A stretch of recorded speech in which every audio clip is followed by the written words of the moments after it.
Well, first of all, we're delighted to be in India again. We had a wonderful welcome in Bangalore and now in Gandhinagar. It's really wonderful to be able to converge all together and to work on a crucial issue of our time, which is the protection of climate and the environment.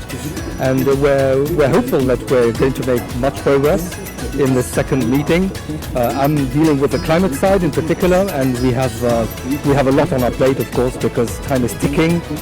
We all saw the report of the IPCC that came out, the synthesis report, telling us that we're absolutely not on track to respect our Paris Agreement goals.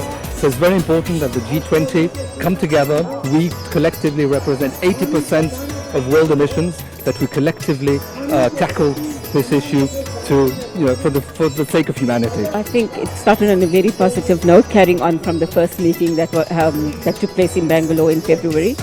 Today, the session really focused on sharing experiences between G20 member countries and invited guests on water resource management.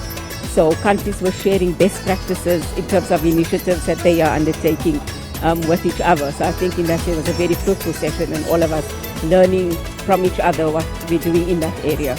It's a very useful exchange of experiences, best practices that the G20 countries and the guests share with each other about water management, water efficiency, improving water quality, the use of water, and we have heard examples from all over the world related to rivers, lakes, pipe water, and I think it is really an assembly of the best practices in the world that the Indian Presidency is bringing together.